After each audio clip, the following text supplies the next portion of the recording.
બેસો બેસો.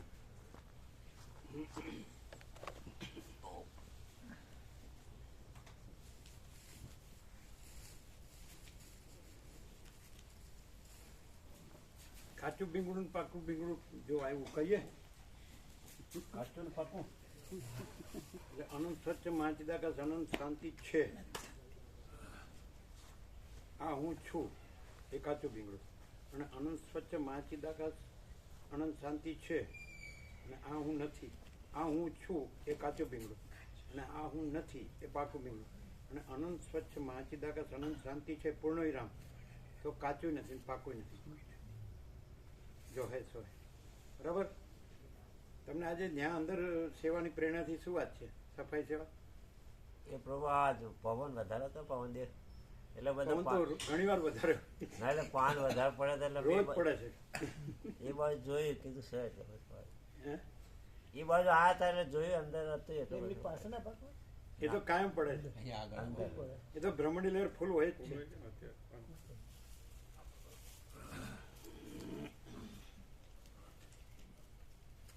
અને તમને એમ થાય કે હવે તો વસિત પ્રકાશથી સરળ શ્રવણ ને અખંડ પૂર્ણ તત્વ બોધ અને બધું પરમ શાંતિ ને બધું અનંત પ્રકાશ અનંત આનંદ અનંત શાંતિ પર જે કંઈ પરમ પ્રકાશ પરમ જ્યોતિ અખંડ સંપૂર્ણ જાણી લીધું તો હવે હું કામ રહ્યા છો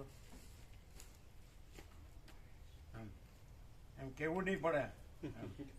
દરવાજો ખુલ્લો થાય છે એટલે એવું નથી પ્રભુ. અમારી મેળે જ કીધું ને ગોવિંદ પ્રભુ કીધું તો પછી વાળી લીધું.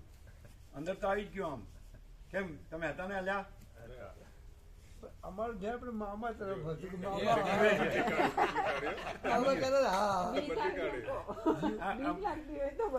તળાવમાં રહેવું મગજ સાથે. ના પ્રભુ એવી કોઈ ઈચ્છા નથી થતી. એટલે અત્યારે નથી થતી. ભવિષ્ય કઈ કેતા નથી. ના એવું નહીં. ના પણ તમે કહો તો અમે તમને ન બતાવ્યો પાછું. ના એવું તો બિલકુલ નહીં. એવું તો કરતા જ નહીં. એવું અમને આવડે.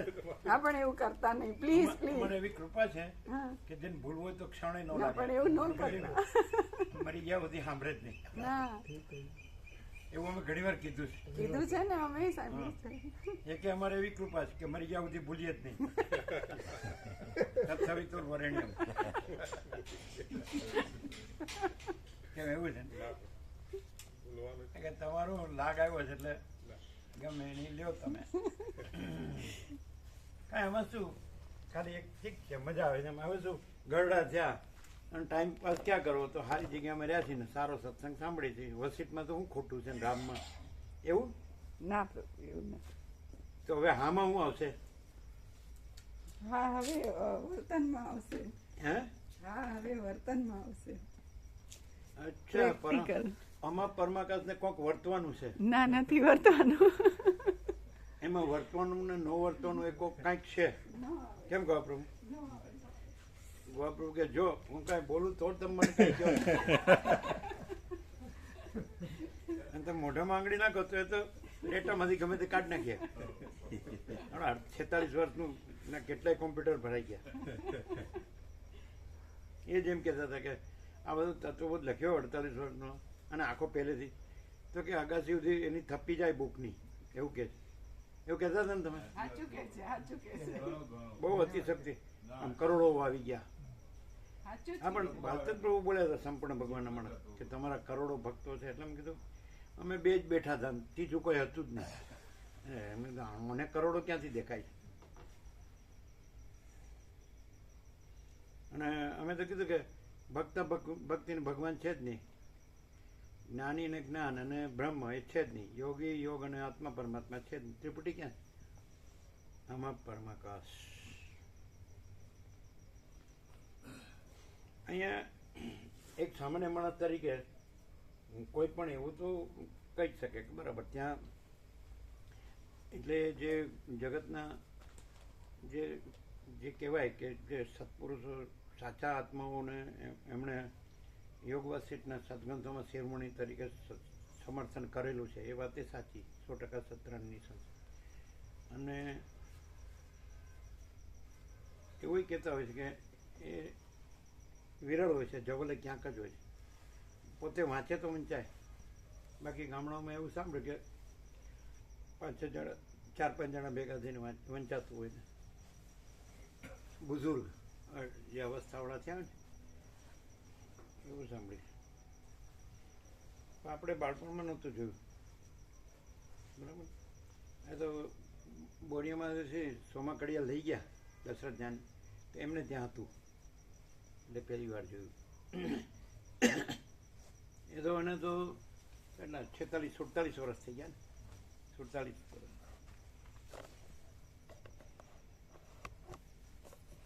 પછી તો 89માં તો પછી આળંદીમાં અજ્ઞાતવાસ હતો ને, ત્યાં પેલું જોયું ને નિર્વાણ પુરવાર કે ઈશ્વર અવિદ્યા છે, એટલે મજા પડી ગઈ. પછી કીધું આ લેવા જેવું છે. અને આખું જે એપિયરન્સ છે ને એના જે જીવો છે એ ઈશ્વરની કલ્પનાથી એના અંશની કલ્પનાના ભાવમાં જ રહે છે, જીવ ભાવમાં જ રહે છે. આ ક્યાંય નથી. અને એવું તો ઘણું છે પાછું, આમાં એવું ઘણું છે કે જગતમાં જે બધું એને સંબંધિત પ્રવર્તે છે તો એ આખા એપિયરન્સ છે ને એ રહીને જ પ્રવર્તે છે. અને એમાં આખો એપિયરન્સ કાંઈ છે ને એ જ છે અમાપ પરમાકાશ. એટલે એવું ભલે અમે ગમે તે હોય પણ અહીંયા એક સંપૂર્ણ ક્લિયર છે, 100% સત્તારાની નિશાન છે. બાકી બીજું કાંઈ નથી, એ પણ 100% સત્તારાની નિશાન છે. આખું એપિયરન્સ કાંઈ નથી. અને આખું અમાપ પરમાકાશ all and soul all in all છે. તો એવું ક્લિયર છે. તો અમે કહીએ એટલે કાંઈ તમારે માની લેવાની જરૂર નથી. શું કહે જીતુબ્રુ? હવે શું કરવું, ક્યાં જવું? ભીંગડું ઉખાડશો નહીં, કાચું. આ હું છું એ ભીંગડું, સવારે કીધું તો એ નહીં. અને આ હું નથી એ ભીંગડું સુકાઈ ગયું, પણ આપણે છેડવાનું નહીં. અને આમાં પણ એ કીધું ને જે અનંત સ્વચ્છ મહાચિદાકાશ અનંત શાંતિ છે, તો એ જો હે સહજ, એ તો સ્વયં સહજ. તમે કીધું સ્વયં સહજ, એ સ્વયં સહજ. તમને શું લાગે? અમે આ કીધું અમારું આ બધું જે હોય તમને શું લાગે? એમ કે બરાબર છે, આ માણસ કાંઈ આમ શું છે બોલે એવું એટલે આપણને સારું ગમે નહીં, બસ એવું જ ને. હા, અમે તો અમારું ચોખ્ખું કીધું. એ મુકા પ્રભુના ભત્રીજા હતા ને જે ચિરાગ પ્રભુ, એ કે તમારું જીવન ચરિત્ર લખો, ઘણા લખ્યું છે. એટલે અમે કીધું આ નિરપેક્ષ તમારું જીવન ચરિત્ર, એ ખ્યાલ છે ને? હા બોલો, શું કેવું છે? અમે સામાન્ય માણસ જોઈએ છે, અમે એવું કરી આ હું છું રહીને સામાન્ય માણસ જોઈએ છે. એ સામાન્ય માણસ નથી. આખો અનંત ચૈતન્ય પ્રકાશ, અનંત ચૈતન્ય શાંતિ છે. આ અનુભવ થાય છે, બધાને થાય છે, જે પણ હોય. અમારી પર્સનલ વાત કરીએ તો અમે ગમે તેવી ભ્રાંતિ રાખીને આવ્યા હતા, અને એ વખતે આ બધી ચંચળતા, ભ્રાંતિ, કુટિલતા, બધું કાબલી પણ શબ્દ ખાલી બુદ્ધિમાં એમ જ હતું. પણ આ પ્રકાશનો મહિમા છે પ્રભુ, કે આ પૂર્ણતા જ છે અને એમાં બીજું કોઈ કચરાપટ્ટી નથી.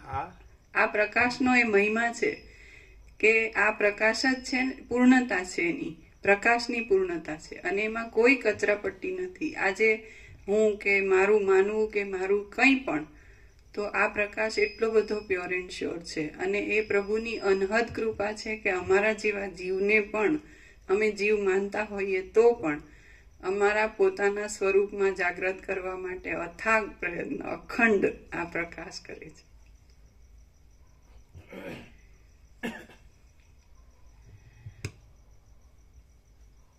અથાગ અને અખંડ શું પ્રકાશ?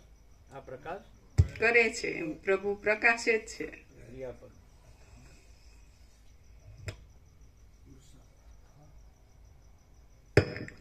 ઓમ બરાબર છે.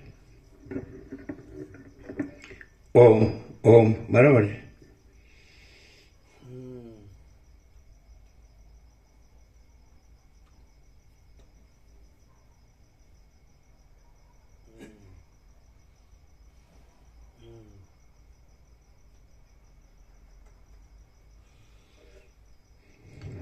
પરમ ચિદાકાશ, પરમ જ્યોતિ, અખંડ જ્યોતિ, અનંત, પૂર્ણ, પરમ ચિદાકાશ, પરમ શાંતિ, स्वयं सिद्ध, स्वयं प्रकाश, स्वयं पूर्ण, स्वस्वरूप, यही सब कुछ है, इसके सिवा कुछ नहीं है।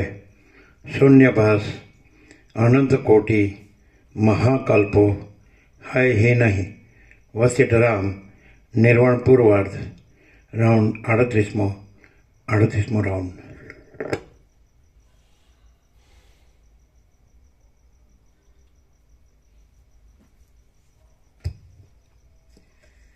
આદ્ય પરબ્રહ્મ સદગુરુ દેવ કી જય. ઓમ શ્રી પરમાત્મને નમઃ. સદગ્રંથોમાં શિરોમણી શ્રી યોગ વાસિષ્ઠ મહારામાયણ નિર્વાણ પ્રકરણ પૂર્વાર્ધ, પેજ નંબર 1001, 1001, સર્ગ 72મો. બાકીના 5 પ્રશ્નોનો ઉત્તર. આ 72મા સર્ગમાં રાજા વેતાલને અવશેષ રહેલા 5 પ્રશ્નોના ઉત્તર આપશે. રાજા બોલ્યા, હે વેતાલ, જેમ પુષ્પમાં સુગંધ સ્ફુરે છે તેમ પરમાત્મા રૂપી મોટા પવનમાં કાલની સત્તા, આકાશની સત્તા, સમષ્ટિ પ્રાણની સત્તા અને જીવની સત્તા આદિ સૂક્ષ્મ અને ચંચળ રજો સ્ફુર્યા કરે છે. રાજા બોલ્યા, હે વેતાલ, જેમ પુષ્પમાં સુગંધ સ્ફુરે છે તેમ પરમાત્મા રૂપી મોટા પવનમાં કાલની સત્તા, આકાશની સત્તા, સમષ્ટિ પ્રાણની સત્તા અને જીવની સત્તા આદિ સૂક્ષ્મ અને ચંચળ રજો સ્ફુર્યા કરે છે. કાળ, આકાશ, પ્રાણ તથા જીવ આદિ મોટા આકાશો પોતાની સત્તા વગરના છે અને પરમાત્માની સત્તાથી સત્તાવાળા છે. જગતરૂપી મોટા સ્વપ્નમાં અમુક યોનિઓરૂપ સ્વપ્નોમાંથી અમુક યોનિઓરૂપ બીજા સ્વપ્નોમાં જતો જીવરૂપ પુરુષ પછીના આવતા જતા સ્વપ્નોમાં પહેલા સ્વપ્નોની સત્યતાને છોડતા પણ બોધ માત્રથી શાંતપણાને વધારનારા પોતાના બ્રહ્મપણારૂપ સ્વચ્છ સ્વરૂપને છોડતો નથી. જગતરૂપી મોટા સ્વપ્નમાં અમુક યોનિઓરૂપ સ્વપ્નોમાંથી અમુક યોનિઓરૂપ બીજા સ્વપ્નોમાં જતો જીવરૂપ પુરુષ પછીના આવતા જતા સ્વપ્નોમાં પહેલા સ્વપ્નોની સત્યતાને છોડતા પણ બોધ માત્રથી શાંતપણાને વધારનારા પોતાના બ્રહ્મપણારૂપ સ્વચ્છ સ્વરૂપને છોડતો નથી. જેમ કેળના થાંભલામાં અંદર, તેની અંદર અને તેની અંદર પણ જોતા વારંવાર છોતરું જ મળ્યા કરે છે, તેમ બ્રહ્મના વિવર્તરૂપ આ જગતમાં અંદર, તેની અંદર અને તેની અંદર પણ જોતા વારંવાર બ્રહ્મ મળ્યા કરે છે. એવો અણુ પદાર્થ બ્રહ્મ છે. એ જ પદાર્થ વિવર્ત તથા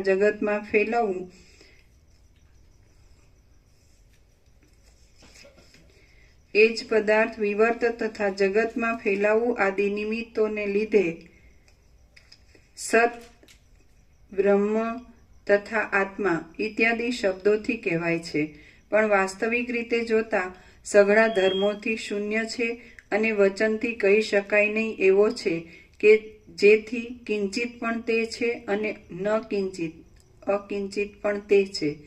વસ્ત્રની સત્તા તંતુની સત્તામાં, તંતુની સત્તા કપાસની સત્તામાં, કપાસની સત્તા કપાસના ફળની સત્તામાં, ફળની સત્તા છોડની સત્તામાં, છોડની સત્તા બીજની સત્તામાં અને બીજની સત્તા માટી તથા જળ વગેરેની સત્તામાં ઇત્યાદિ ક્રમથી જે સત્તા ધારવામાં આવે છે તે સત્તા તે અનુભવોએ બનાવેલા આકારોને ત્યજીને જેમ કેળનો સ્તંભ છોતરામાં પૂરો થાય છે તેમ ચિહ્ન માત્રમાં પર્યાવસન સમાપ્તિ પામે છે, માટે એ નિર્મળ ચિહ્ન માત્ર જ જગત રૂપે ફેલાયેલું છે.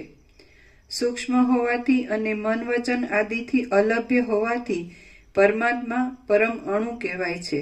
પોતાના પરમ અણુપણાને કૌંસમાં અતિ સૂક્ષ્મપણાને નહીં છોડતા એ પરમાત્માની આગળ બ્રહ્માંડ, આકાશ, પ્રાણીઓનો સમૂહ, સૂર્યમંડળ અને મેરુ એ પણ અત્યંત અણુ છે, કેમ કે અનંતપણાને લીધે એ પરમાત્મા જ પોતે બ્રહ્માંડ તથા આકાશ આદિનું મૂળ કારણ છે.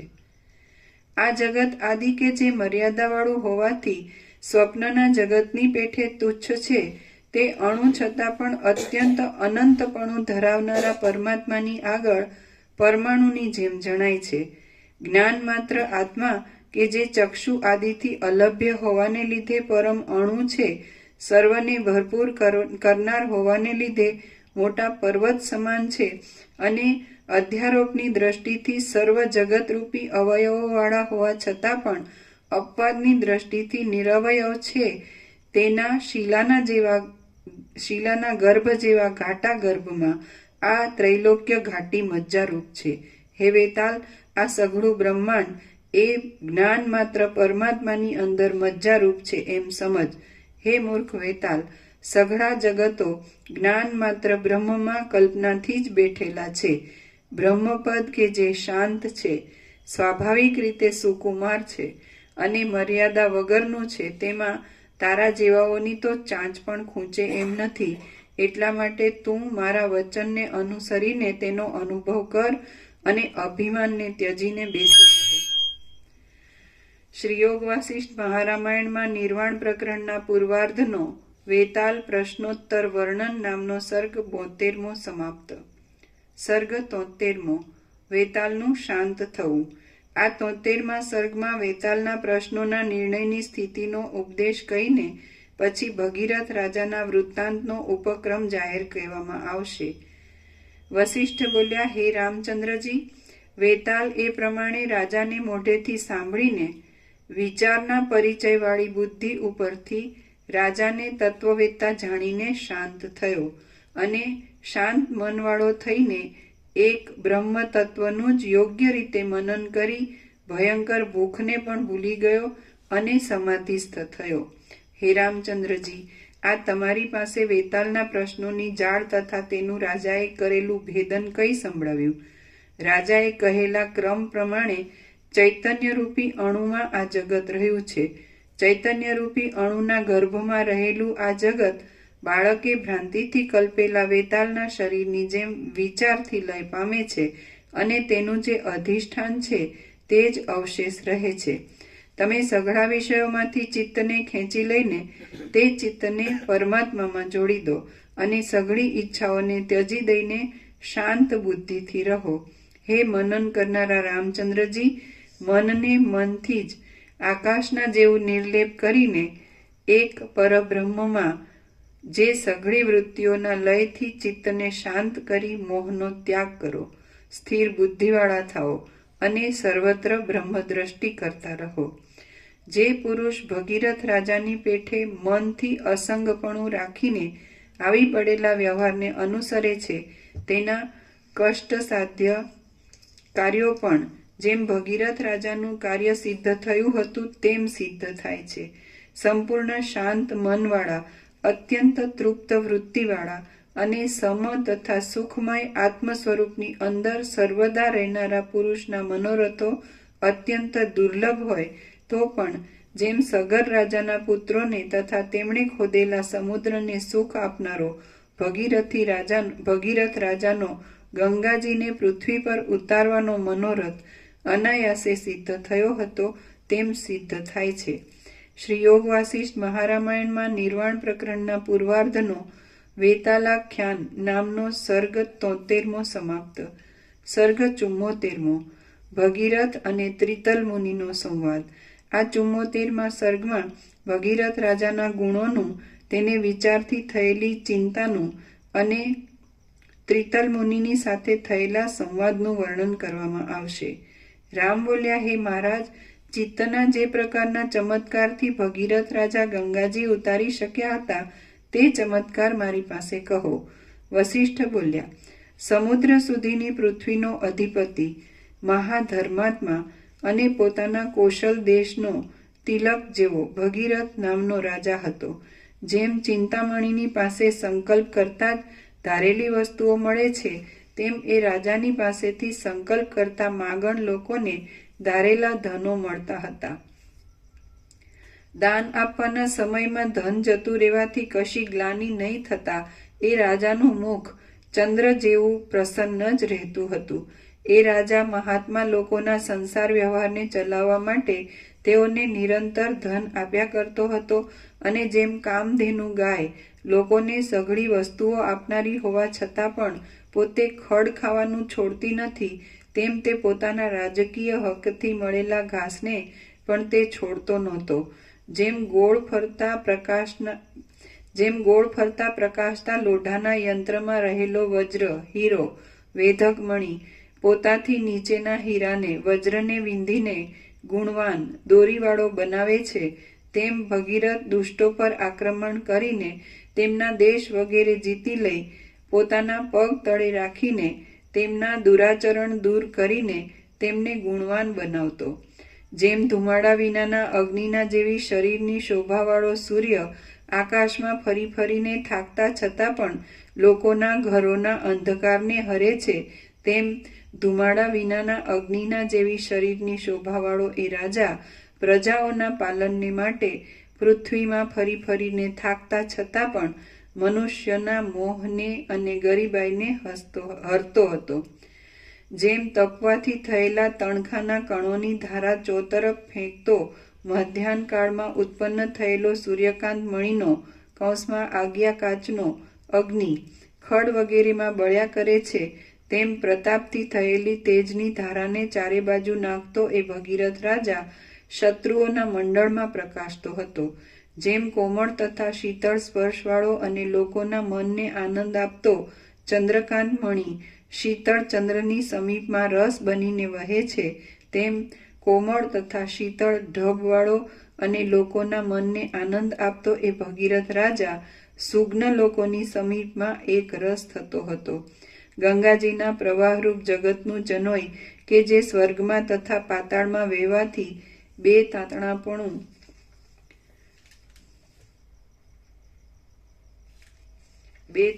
વાળું હતું, તેનો ત્રીજો તાંતણો તે પ્રવાહને પૃથ્વીમાં લાવીને એ રાજાએ પૂર્યો છે. જેમ એ રાજાએ માગણ લોકોના સમૂહને ઘણા ધનની લાલચ હોવાને લીધે કેમે પૂરી શકાય નહીં, સંતોષી શકાય નહીં એવો છતાં પણ ધનથી પૂર્યો હતો, તેમ અગસ્ત્ય મુનિએ સુકાવી નાખેલા સમુદ્રને તે સમુદ્ર કેમે પૂરી શકાય નહીં એવો છતાં પણ તે રાજાએ ગંગાજીના પૂરથી પૂર્યો હતો. સર્વ લોકોને મિત્રની જેમ રાખનારા એ ભગીરથ રાજાએ પાપથી અને બ્રાહ્મણના શાપથી અધોગતિ પામેલા પૂર્વજોને ગંગાજી રૂપ નિસરણી મૂકીને બ્રહ્મલોકમાં ચડાવ્યા હતા. એ રાજા બ્રહ્માનું, શંકરનું અને જહનું મુનિનું તપથી આરાધન કરતા સતત એક રૂપ દ્રઢ નિશ્ચયવાળા મનથી વારંવાર ખેદ પામ્યો હતો. જુવાનીમાં હોવા છતાં પણ આ લોકની ગરબડ ભરેલી આ સ્થિતિનો વિચાર કર્યા કરતા એ રાજાને જેમ ઉજ્જડ પ્રદેશમાં પણ દૈવગતિથી લતા ઉત્પન્ન થાય, તેમ જુવાનીમાં પણ તમારી પેઠે વૈરાગ્યની ભાવના ઉત્પન્ન થઈ.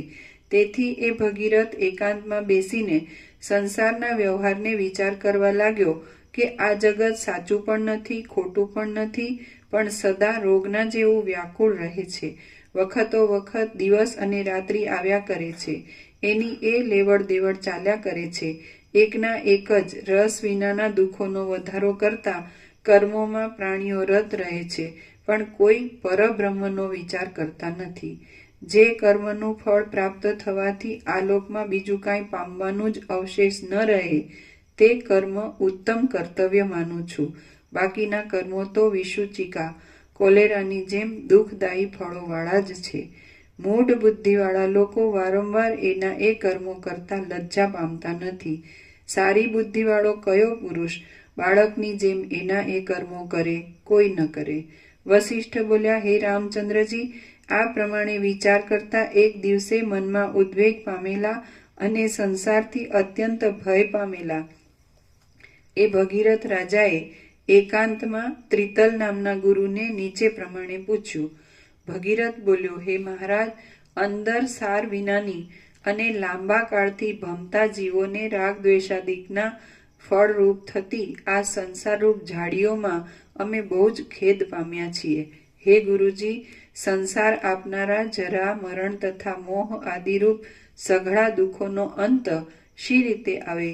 ત્રિતલ બોલ્યો, હે રાજા, વૈરાગ્ય તથા શ્રવણ આદિ ઉપાયો વડે લાંબા કાળ સુધી અભ્યાસ કરેલી એકાગ્રતા રૂપ સમાધિ રૂપે અને અમુક સમયે બન્યું એવા કાળની મર્યાદા નથી તે કૌંસમાં અનાદિ સિદ્ધિ બ્રહ્મ રૂપે પ્રકટ થયેલ જ્ઞેય વસ્તુ કૌંસમાં આત્મતત્વના બોધથી સઘળા દુઃખો ક્ષય પામે છે.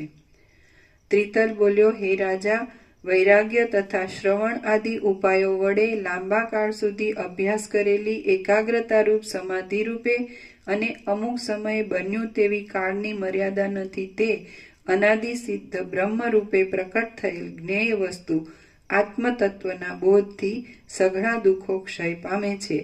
દેહાભિમાન આદિ ગ્રંથિઓ ચારેકોરથી તૂટી જાય છે અને સઘળા સંશયો તથા સઘળા કર્મો નષ્ટ થઈ જાય છે. અત્યંત શુદ્ધ અને જ્ઞાનરૂપ જે આત્મા છે તે જ જ્ઞેય છે એમ વિદ્વાનો સમજે છે. એ આત્મા સર્વદા સર્વવ્યાપક છે અને તેનો નાશ પણ થતો નથી તથા તે પ્રકટ પણ થતો નથી.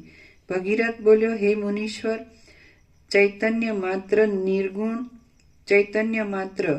નિર્ગુણ, શાંત, નિર્મળ અને કદી પણ સ્વરૂપથી ભ્રષ્ટ ન થાય એવું આત્મતત્વ છે એમ હું સમજું છું અને દેહ વગેરે બીજું કાંઈ પણ આત્મા નથી એમ પણ સમજું છું, પરંતુ તે આત્મતત્વનો બોધ મને હાથમાં રહેલા આમળાની પેઠે સરળતાથી સમજાતો નથી. હે મહારાજ, હું સઘળા વિક્ષેપોથી શાંતિપૂર્વક કેવળ બ્રહ્મના જ બોધવાળો શા ઉપાયથી થાઉં? ત્રિતલ બોલ્યો, અભિમાન દૂર કરનારા સાધનો વડે મનને પ્રથમ આત્મામાં જોડવું, તેથી જીવ પૂર્ણ સ્વભાવવાળો થાય છે અને ત્યાંથી પાછો પડતો નથી.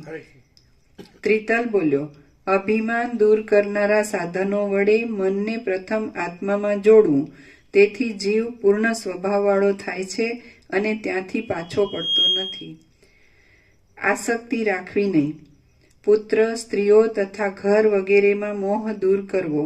પોતાને રૂચતો કે અણગમતો પદાર્થ મળે તો પણ મનને સમાન રાખવું.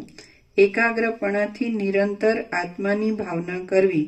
તેમજ એકાંત દેશનું સેવન, લોકોના સમાગમમાં રહેવાની અરુચિ અને શ્રવણ, મનન તથા નિધિધ્યાસનનો અભ્યાસ કરવો.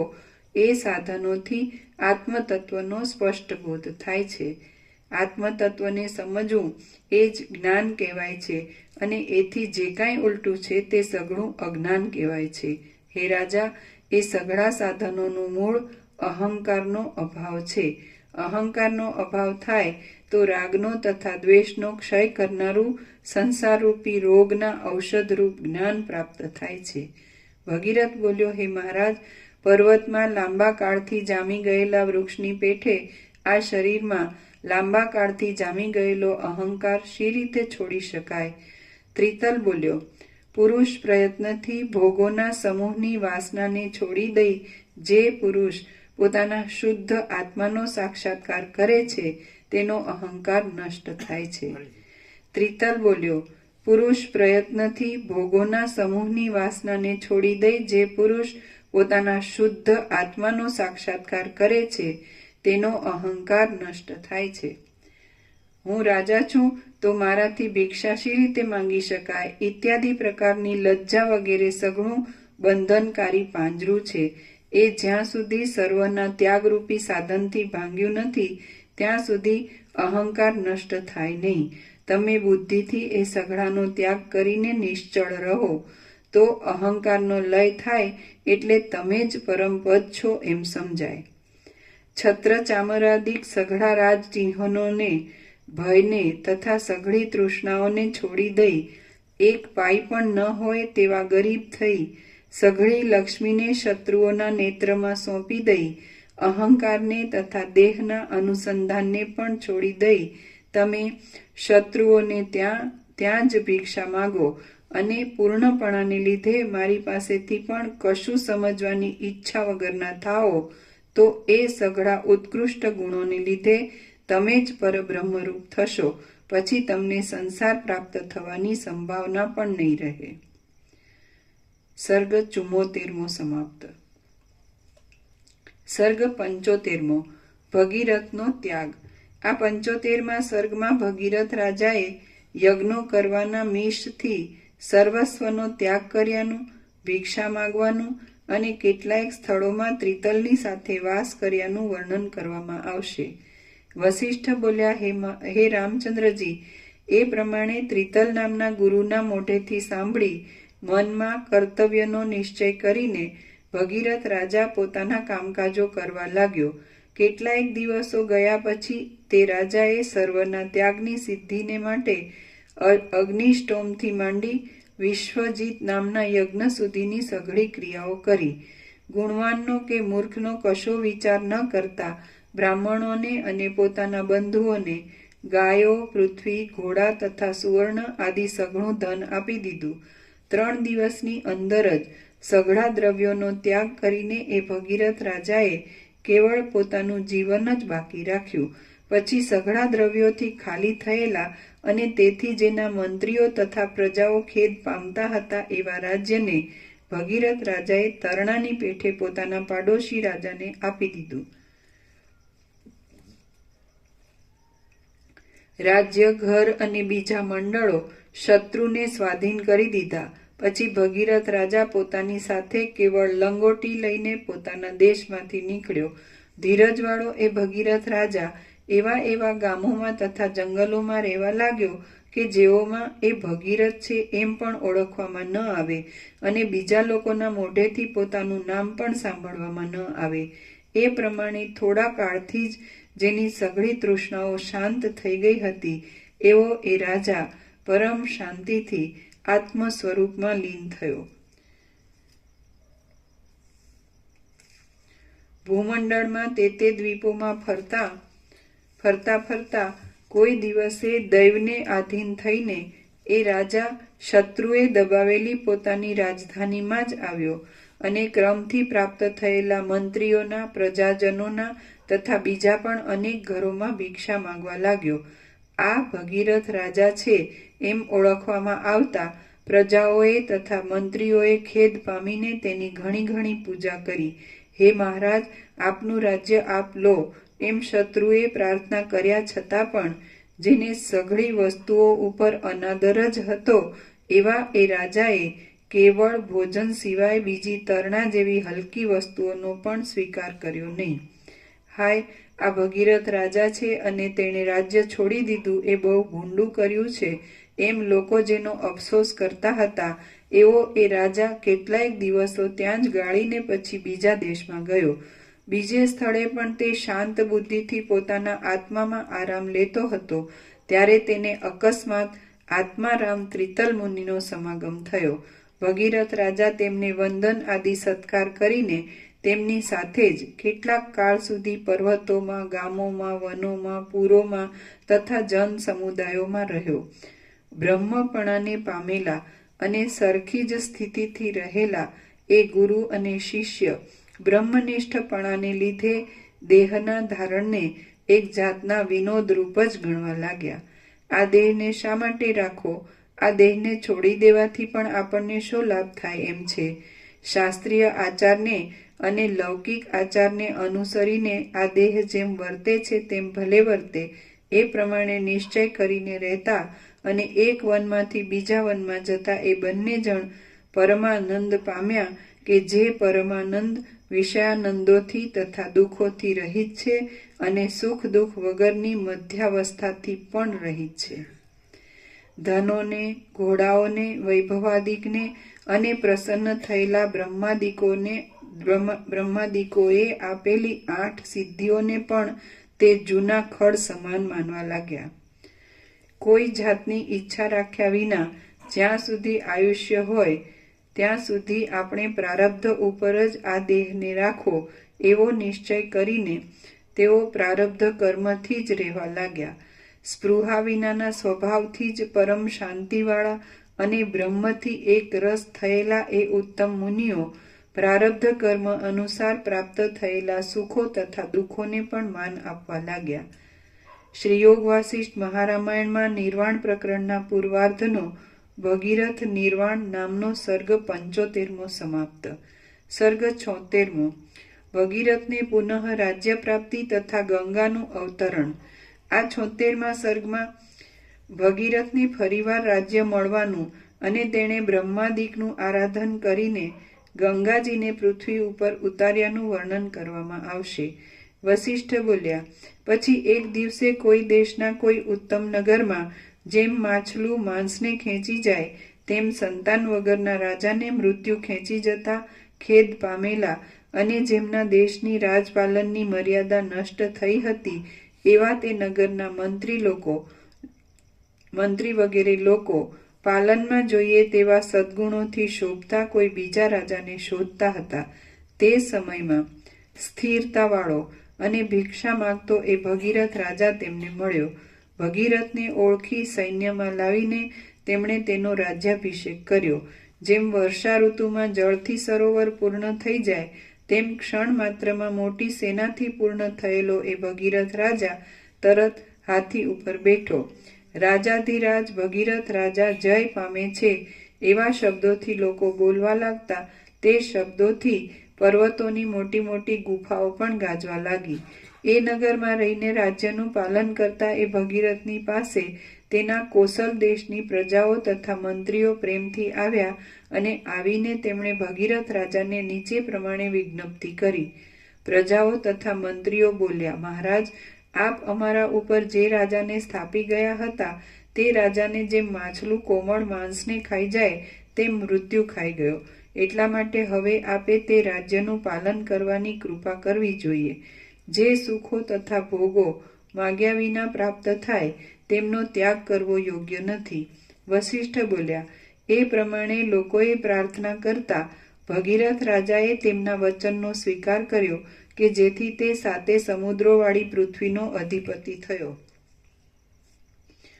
સમતાવાળો, શાંત મનવાળો, થોડું હિત તથા સત્ય બોલનારો, રાગ વિનાનો, મત્સર વગરનો, આવી પડેલા કામો કર્યા કરતો અને તત્વજ્ઞાનને લીધે મોટા કૌતુકમાં પણ આશ્ચર્ય નહીં પામતો એ ભગીરથ રાજા રાજ્ય કરતો હતો. તે સમયમાં પોતાના પૂર્વજો વિશે તેના સાંભળવામાં આવ્યું કે સમુદ્રને ખોદનારા ને પાતાળમાં કપિલ મુનિના ક્રોધથી નષ્ટ થયેલા સગર રાજાના 60,000 પુત્રોની ભસ્મ જો ગંગાજળથી પલળે તો જ તેમનો ઉદ્ધાર થાય.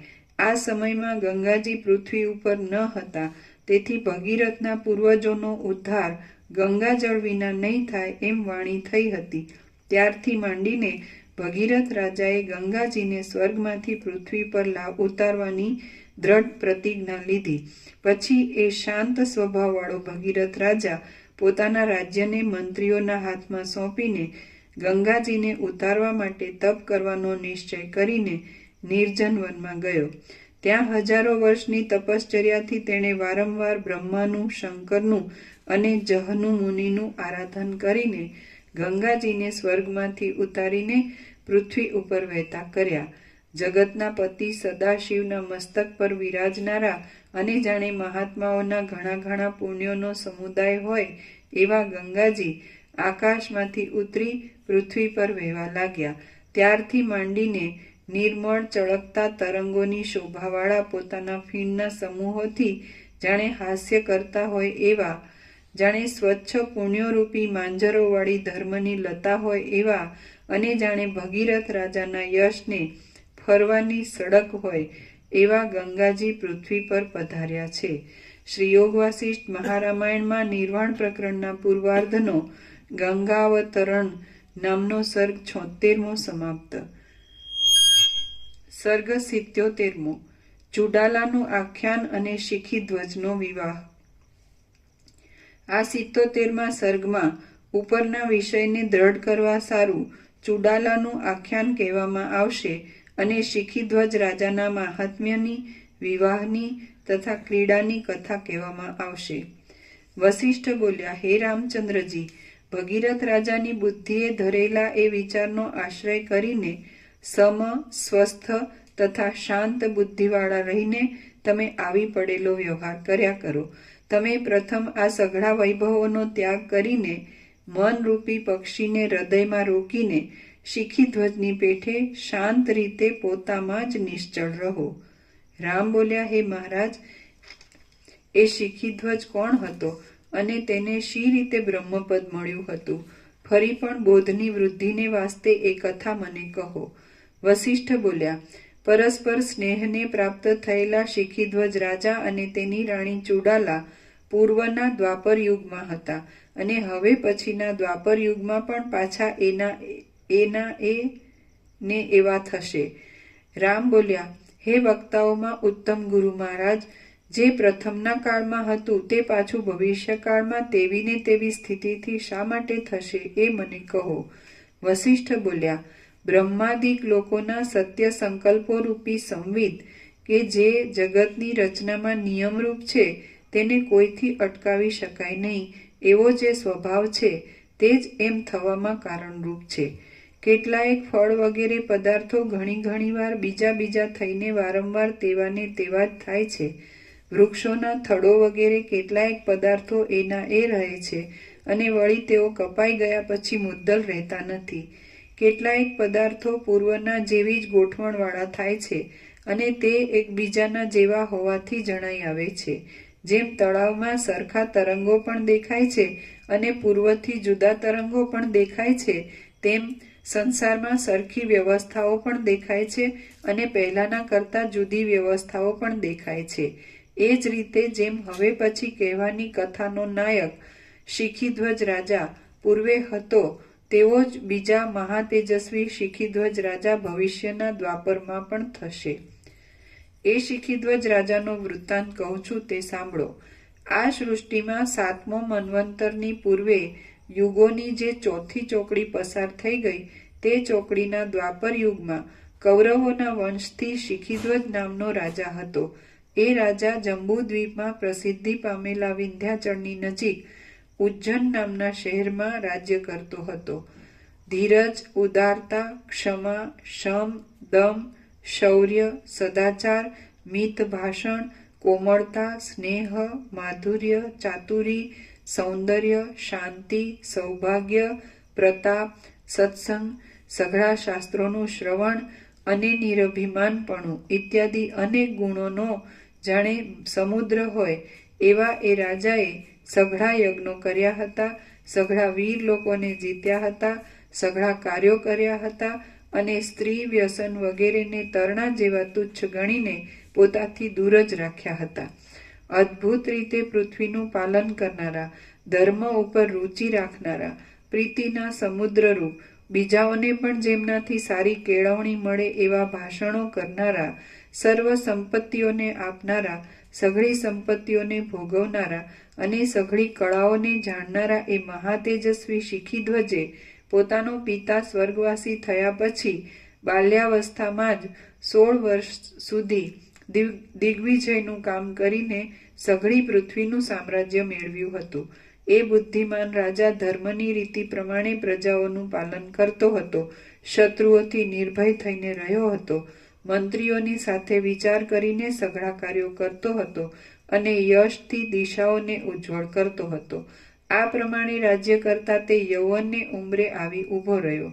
તે સમયે વસંત આવ્યો, તેમાં વૃક્ષો પર ફળ ફૂલ આવ્યા, ચંદ્રના મોહક કિરણો પ્રકાશવા લાગ્યા, તેમાં ભમરાઓના જોડા ડાળીઓની અંદર બેસીને કે જે ડાળીઓ કપૂર જેવા ધોળા અંતઃપુર જેવી લાગતી હતી, પાંદડા ને ફૂલની વચમાં રહેતી માંજરોનો સ્વાદ લેતા હતા, જેમાં પાંદડા, કમાળ, ફૂલ, ચંદરવો અને માંજરો હિંચકતા હતા.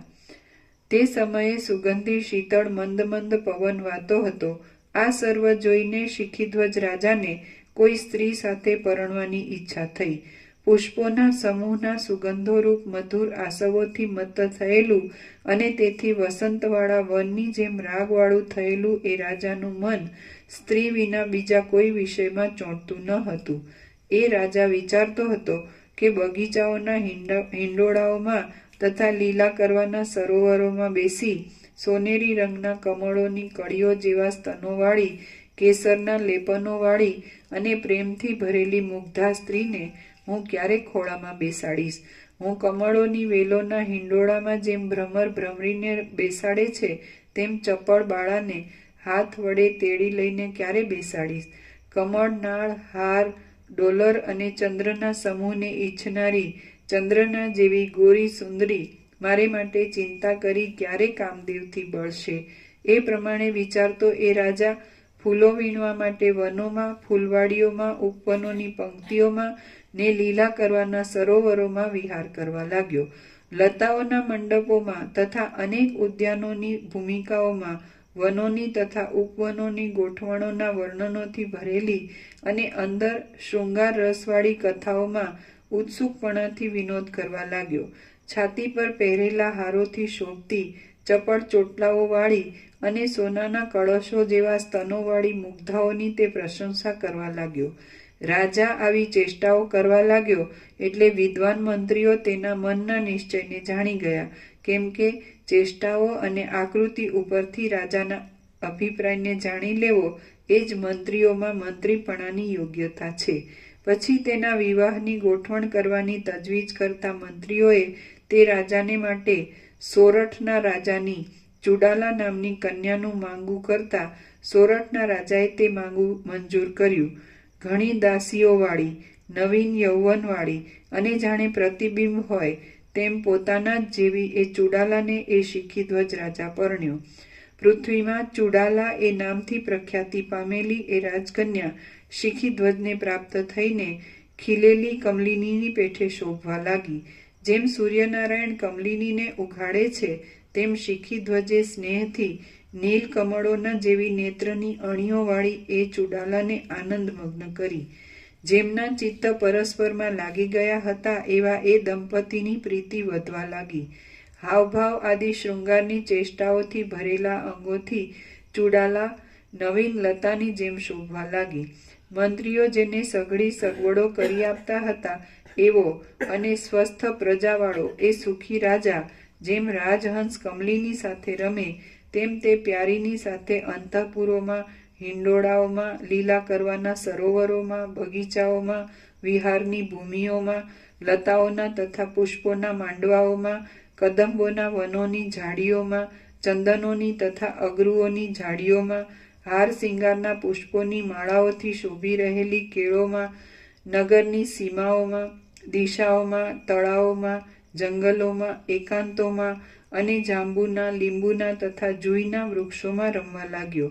જેમ મેઘની સંપત્તિથી શોભી રહેલા આકાશની અને ધાન્યની સંપત્તિથી શોભી રહેલી પૃથ્વીની સઘળી ક્રિયાઓ આનંદ આપનારી થાય છે, તેમ યૌવન આદિથી શોભી રહેલા એ દંપતીની સઘળી ક્રિયાઓ આનંદ આપનારી થઈ. સર્વદા સાથે રહેવાને લીધે અને પરસ્પરની ચેષ્ટાઓ ઉપરના પ્રેમને લીધે તેઓ પરસ્પરની પાસેથી શીખીને સઘળી કળાઓમાં પ્રવીણ થયા. પરસ્પરના મિત્રપણાને પ્રાપ્ત થયેલા એ દંપતી અન્યોન્યના હૃદયમાં રહેવાને લીધે જાણે બે શરીરમાં આવેલું અખંડ એક જ જીવનું રૂપ હોય એવા જણાવા લાગ્યા. જેમ બ્રહ્મચારી 12 વર્ષ સુધી ગુરુના મુખથી અભ્યાસ કરીને પંડિત થાય છે, તેમ એ ચુડાલા શિખીધ્વજના મુખથી સઘળા શાસ્ત્રાર્થો અને ચિત્ર આદિ કળાઓનો અભ્યાસ કરીને સઘળા વિષયોમાં પંડિતા થઈ. શિખીધ્વજ પણ ચુડાલાના મુખથી નૃત્ય તથા વાદ્ય આદિનો અભ્યાસ કરીને કળાઓમાં મહાપ્રવીણ થયો. અન્યોન્યની પાસેથી કળાઓને પ્રાપ્ત થયેલા અને પરસ્પરના હૃદયમાં રહેલા તેઓ જેમ અમાવસ્યામાં સૂર્ય અને ચંદ્ર એક જેવા થઈ જાય છે તેમ એક જેવા થઈ ગયા. પરસ્પરને પ્યારા જેમ પુષ્પ અને સુગંધ પરસ્પરથી અભિન્ન છે તેમ પરસ્પરથી અભિન્ન જેવા થઈ રહેલા જાણે પૃથ્વી ઉપર આવીને રહેલા શિવ પાર્વતી હોય એવા જણાતા, શરીરથી ભિન્ન ભિન્ન છતાં પણ એક રસ થઈને રહેલા, ચાતુરીથી અંદર બુદ્ધિવાળા, સઘળા શાસ્ત્રાર્થોમાં પંડિતપણું ધરાવનારા, જાણે કોઈ કાર્યને માટે લક્ષ્મી તથા નારાયણ પૃથ્વી ઉપર અવતરેલા હોય એવા, સ્નેહને લીધે સ્વચ્છ તથા મધુરતાવાળા, સમાન જ્ઞાનથી વાતો કરનારા, લોકોના વૃત્તાંતો જાણવામાં ચતુરાઈવાળા, કળાઓના અભ્યાસવાળા, શૃંગાર આદિ રસોરૂપ રસાયણોનો ઉપયોગ કરનારા અને જાણે ઉદય પામેલા 2 ચંદ્ર હોય તેમ શીતળ, સ્નિગ્ધ તથા સુશોભિત અંગોવાળા તે દંપતી પરસ્પરના મનોરથો પૂરતા હતા.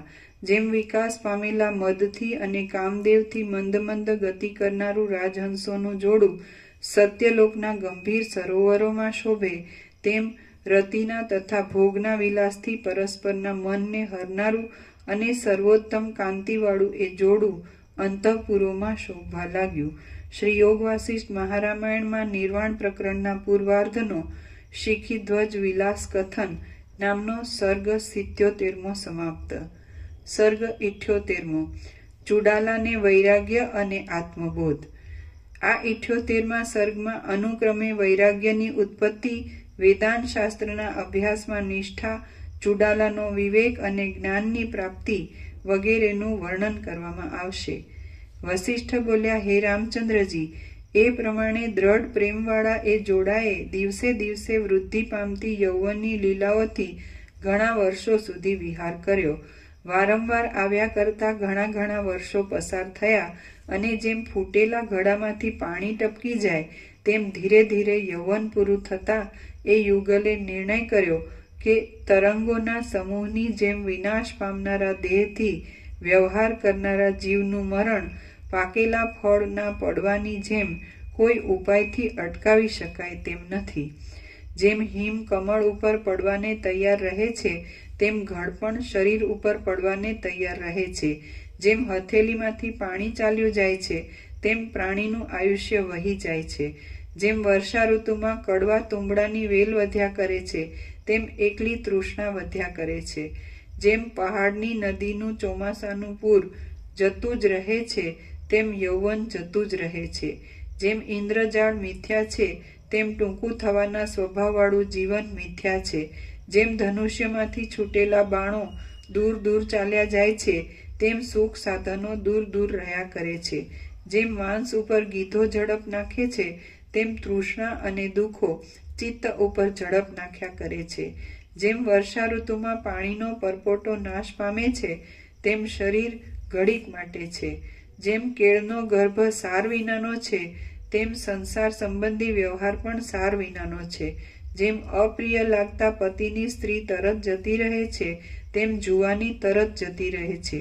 જેમ કપાયેલા ઝાડનો રસ ચાલ્યો જાય છે તેમ શોક મનને તપાવ્યા કરે છે. તો હવે આ સંસારમાં શુભ આકારવાળો, અતિ સુંદર તથા સ્થિતિવાળો કયો પદાર્થ છે કે જેને પામીને ચિત્ત ફરીવાર ગમે તેવી દુર્દશામાં પણ ખેદ પામે નહીં? આપણે એ પદાર્થ જ મેળવવો યોગ્ય છે. એ પ્રમાણે નિર્ણય કરીને તે રાજા અને રાણીએ વેદાંત શાસ્ત્રરૂપ ઔષધિ દવાનું સેવન કર્યું કે જેનાથી સંસારરૂપી રોગ દૂર થાય. કેવળ આત્મજ્ઞાનથી જ સંસાર નામનો વિષુચિકા કોલેરા શાંત થાય છે એમ નિશ્ચય કરીને એ દંપતી તે શાસ્ત્રોમાં જ તત્પર, તેમાં જ ચિત્ત રાખનારા, તેમાં જ ખરું જીવન સમજનારા, તેમાં જ નિષ્ઠાવાળા, તે શાસ્ત્રોને જાણનારાઓનો જ આશ્રય કરનારા, સર્વદા બ્રહ્મવેત્તાઓનું જ પૂજન કરનારા અને બ્રહ્મવિદ્યાને મેળવવા માટે ઉદ્યોગ કરનારા થયા. એ શાસ્ત્રોનો જ ખૂબ અભ્યાસ કરવા લાગ્યા. પરસ્પરને એ શાસ્ત્રો સંબંધી જ સમજણ આપવા લાગ્યા. એ શાસ્ત્રોમાં જ રુચિવાળા થયા અને એ વિષયને લગતા જ શ્રવણ આદિ આરંભો કરવા લાગ્યા. હે રામચંદ્રજી, પછી એ ચુડાલાએ અધ્યાત્મવેત્તાઓના મુખથી રમણીય પદો અને અન્વયોવાળા તથા સંસારમાંથી ઉદ્ધાર કરે એવા શાસ્ત્રાર્થો સાંભળીને પોતાના આત્મા વિશે રાત દિવસ આ પ્રમાણે વિચાર કર્યો કે હું શરીર સંબંધી વ્યાપારો કરતા અથવા નહીં કરતા પણ વૃદ્ધિ પામેલી શુદ્ધ બુદ્ધિથી પ્રથમ પોતાના આત્માનું અવલોકન કરું છું કે હું પોતે કોણ છું, આ સંસારરૂપી ભ્રમ કોને પ્રાપ્ત થયો છે, શા કારણથી ઉઠ્યો છે અને ક્યાં ઉઠ્યો છે. દેહ તો જડ તથા મૂળ છે, માટે દેહ તો હું નથી જ એ નિશ્ચય છે. બાળક સુધીના બધા લોકો પણ મારો દેહ એમ કહે છે, તેથી દેહ હું નથી એ નિશ્ચય થાય છે અને તે બુદ્ધિના અનુભવમાં પણ આવે છે. કર્મેન્દ્રિયોનો સમૂહ કે જે આ દેહના એક ભાગના હાથપગ આદિ અવયવો જ છે તે પણ જડ છે, કેમ કે અવયવોને અને અવયવીને ભેદ સંભવતો નથી. જ્ઞાનેન્દ્રિયોનો સમૂહ પણ જડ જ છે એમ જોવામાં આવે છે, કેમ કે જેમ લાકડીથી માટીનું ઢેફું હડસેલાય તેમ એ સમૂહ મનથી હડસેલાય છે. સંકલ્પ શક્તિવાળું મન પણ જડ જ છે એમ હું ધારું છું, કેમ કે જેમ ગોફણોથી પથ્થરો પ્રેરાય તેમ બુદ્ધિના નિશ્ચયોથી મન પ્રેરાય છે. નિશ્ચયરૂપ ધર્મવાળી બુદ્ધિ પણ જડ જ છે, કેમ કે જેમ ધરતીના નીચા ભાગથી નદી પ્રેરાય છે તેમ બુદ્ધિ અહંકારથી પ્રેરાય છે.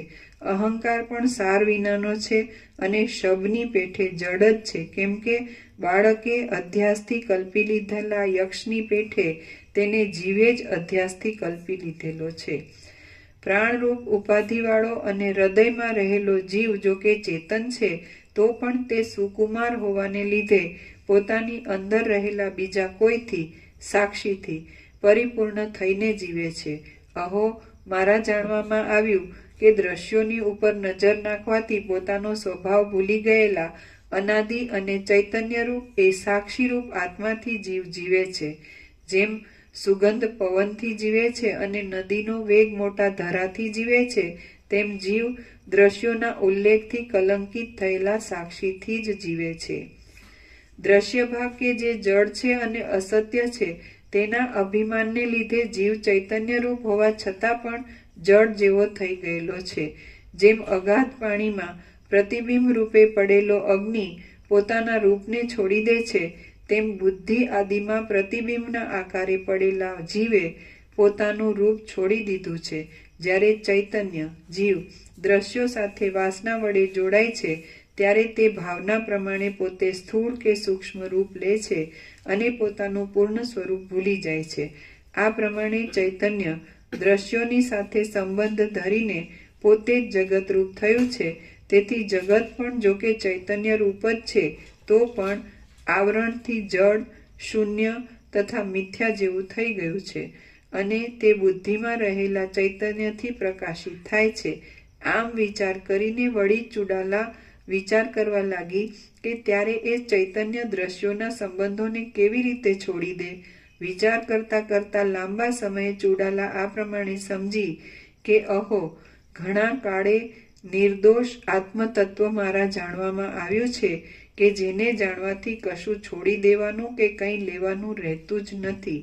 અહો, આ મન, બુદ્ધિ તથા ઇન્દ્રિય આદિ પદાર્થો કે જેઓ ચૈતન્યને મર્યાદામાં મૂકી દેનારા છે તેઓ સઘળા મિથ્યા જ છે અને અંધકારવાળી દ્રષ્ટિથી કલ્પાતા બીજા ચંદ્ર જેવા છે. મહાસત્તા એ શબ્દથી કહેવાતું એક મહાચૈતન્ય છે કે જે દોષ રહિત છે, સમ છે, શુદ્ધ છે, અહંકાર વિનાનું છે, શુદ્ધ જ્ઞાનરૂપ છે, આકાર રહિત છે, મંગલરૂપ છે, સત્તા માત્ર છે, પોતાના સ્વભાવથી કદી પણ ભ્રષ્ટ થતું નથી. જો મૂળ અવિદ્યા, કલ્પના એક વખત પણ દૂર થઈ મહાચૈતન્ય પોતાના સ્વરૂપમાં પ્રકાશે તો તેને ઢાંકવાની શક્તિ કોઈનામાં નથી. જો મૂળ અવિદ્યા, કલ્પના એક વખત પણ દૂર થઈ મહાચૈતન્ય પોતાના સ્વરૂપમાં પ્રકાશે તો તેને ઢાંકવાની શક્તિ કોઈનામાં નથી. તે સર્વદા અખંડ ઉદયવાળું છે અને બ્રહ્મ તથા પરમાત્મા આદિ નામોથી ઓળખાય છે. દ્રષ્ટા, દર્શન તથા દ્રશ્ય આદિ સઘળી ત્રિપુટીઓ એ ચૈતન્યથી ભિન્ન નથી. કેમ કે એ ત્રિપુટી ભિન્ન છે એવી કોઈ સાબિતી નથી, પણ તેની સાબિતી એક અભિન્ન આત્મા જ છે કે જે સર્વથી પ્રથમ સ્વયં પ્રકાશે છે. દ્રશ્યોથી રહિત જે ચિત્તપણું છે તે એ ચૈતન્યનું અખંડ રૂપ છે. મન, બુદ્ધિ તથા ઇન્દ્રિય આદિ પદાર્થો રૂપે ચિત્ત, દ્રશ્યોથી રહિત જે ચિત્તપણું છે, ચૈતન્ય તખોડો દ્રશ્યોથી રહિત જે ચિત્તપણું છે તે એ ચૈતન્યનું અખંડ રૂપ છે. મન, બુદ્ધિ તથા ઇન્દ્રિય આદિ પદાર્થો રૂપે એ જ ચૈતન્ય વિવર્ત પામે છે. એ ચિદાત્મા વિવર્તથી પ્રમાતા બને છે અને પછી તેમાં જગતના ભૂત ભૌતિક પદાર્થો દેખાય છે જે સમુદ્રમાં તરંગો જેવા છે. જે આ જગતની સત્તાનું રૂપ છે તે એ મહાચૈતન્યનું જ બીજું રૂપ છે. એ શુદ્ધ ચૈતન્ય સ્ફટિકની પેઠે અસંગ રહીને જગતરૂપ પ્રતિબિંબને ધારણ કરે છે અને સર્વત્ર ભરપૂર રૂપે રહેલ છે. એ મહાચૈતન્ય જગતને પ્રકટ કરનારી અને પોતાથી જેની સત્તા જુદી નથી એ માયા શક્તિથી જગતરૂપ થઈને રહેલ છે. કેમ કે જગતની સત્તા અધિષ્ઠાનની સત્તાથી જુદી સંભવતી નથી, માટે તે માયા માત્ર જ છે. જેમ ઘરેણાં ભાંગી નાખતા ઘરેણાના આકારો સોનું જ બની જાય છે, તેમ ભૂત ભૌતિક પદાર્થોની સત્તા તે પદાર્થોનો બાદ થતા મહાચૈતન્ય રૂપે જ રહે છે અને પોતાના સન્માત્ર રૂપપણાને અનુભવે છે. જેમ સ્વપ્નમાં તથા ઇન્દ્રજાળમાં રસ રૂપે પરિણામ પામેલા પોતાના જ ચિત્તથી સિદ્ધ થયેલા સમુદ્રાદિક જળોમાં તરંગો વગેરે ઉદય ન પામતા છતાં પણ ઉદય પામેલા જેવા થાય છે, તેમ મહાચૈતન્યમાં સમષ્ટિ ચિત્તને લીધે જગત ઉદય નહીં પામતા છતાં પણ ઉદય પામેલા જેવું જણાય છે. જેમ સ્વપ્નમાં ચિદ્રૂપ આત્મા જ ચિત્તથી કલ્પાયેલા જળરૂપ થઈને તરંગ આદિ ભેદોને પ્રાપ્ત થાય છે, તેમ જળમાં આત્મા વિના બીજું અણુ માત્ર પણ નથી. તેમ ચૈતન્ય માત્ર હું ચિત્તથી જગતરૂપ થઈને નામરૂપ ભેદોને પ્રાપ્ત થયેલ છું. જેમ સ્વપ્નમાં ચિદ્રૂપ આત્મા જ ચિત્તથી કલ્પાયેલા જળરૂપ થઈને તરંગ આદિ ભેદોને પ્રાપ્ત થાય છે, તેમ જળમાં આત્મા વિના બીજું અણુ માત્ર પણ નથી. તેમ ચૈતન્ય માત્ર હું ચિત્તથી જગતરૂપ થઈને નામરૂપ ભેદોને પ્રાપ્ત થયેલ છું, માટે જગતમાં મારા વિના બીજું કાંઈ પણ અણુ માત્ર પણ નથી. એટલે અહમભાવ પણ અવશેષ નહીં રહેતા અહમભાવ વગરનું ચિન્માત્ર જ વ્યાપકપણાથી રહે છે. એ ચિદાત્માને કદી ક્યાંય પણ જન્મ મરણ સ્વર્ગ નરક કે નાશ સંભવતા જ નથી. આ ચૈતન્યરૂપ અતિ નિર્મળ સૂર્ય કોઈથી છેદાય એવો નથી અને બાળી શકાય એવો પણ નથી. અહો, હું લાંબે કાળે શાંત થઈ છું, પરમ સુખ પામી છું, ભ્રમથી રહિત થઈને નિર્વાણ પામી છું અને મંદરાચળ વગરના શાંત ક્ષીરસાગરની પેઠે રહું છું. આત્મારૂપી આકાશ કે જેમાં મિથ્યાભૂત દ્રશ્યનો આભાસ થયો છે તે અત્યંત સ્વચ્છ છે, અંતથી રહિત છે, જન્મથી રહિત છે, પોતાના સ્વભાવથી ભ્રષ્ટ થતું નથી, બાધથી રહિત છે, નિર્મળ છે, પરમ છે અને અનાદિ સિદ્ધ છે. બ્રહ્માથી માંડીને તૃણ પર્યંત પ્રાણીઓના કર્મોના સમૂહો, કર્મોના ફળોના સમૂહો, કર્મોના સાધનોના વ્યાપારો ને વૃથા ચેષ્ટાઓ પણ બ્રહ્મ જ છે, બીજું કાંઈ નથી.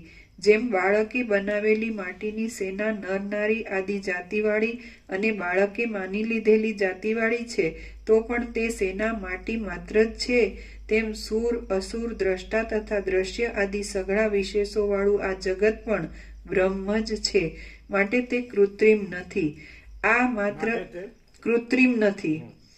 આ માત્ર એકત્વ છે, આ દ્વિત્વ છે, આ હું છું અને આ હું નથી ઇત્યાદિ પ્રકારનો મોહ શો છે? શી રીતનો છે? કોનો થયો છે? શાથી થયો છે અને ક્યાં થયો છે? કશું એ નથી. હું મર્યાદા વગરનો અને શ્રમ વગરના પોતાના પારમાર્થિક રૂપને પામીને શાંત થઈ રહી છું. હું મર્યાદા વગરના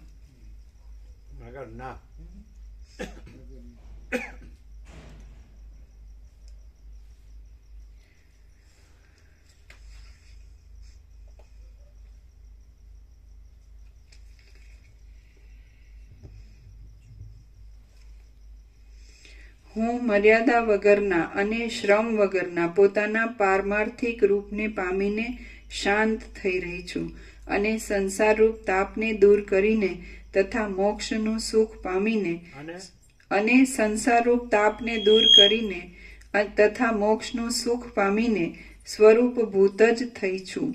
જળ ચેતન તથા તેમના ભોગતા વગેરે જે કાંઈ પ્રતીત થાય છે તે સઘળું પ્રકાશમાન બ્રહ્મરૂપ જ છે અને ચિદાકાશ જ છે. આ નથી, હું નથી, બીજું નથી, ભાવ નથી અને અભાવ પણ નથી, પરંતુ જે કાંઈ છે તે સઘળું શાંત છે, બીજા અવલંબનથી રહિત છે, કેવળ છે અને દ્રશ્યાદિકથી પર છે. આમ વિચારમાં તત્પર રહેલી એ ચૂડાલા પરમ બોધથી આ પરમાત્માના યથાર્થ તત્વને જાણી રાગ ભય તથા મોહથી રહિત થઈ એટલે ત્રણેય અવસ્થાઓથી રહિત થઈને શરદના આકાશની પેઠે શાંત થઈ.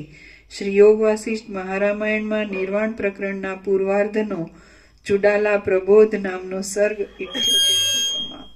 ઓમ ઓમ. આમાં બધું આવી ગયું ને. પછી રાજા શંકા કરે છે, એ તો પછી આવે જ ને. એટલે પણ આમાં હજી લગભગ ચાલુ હશે.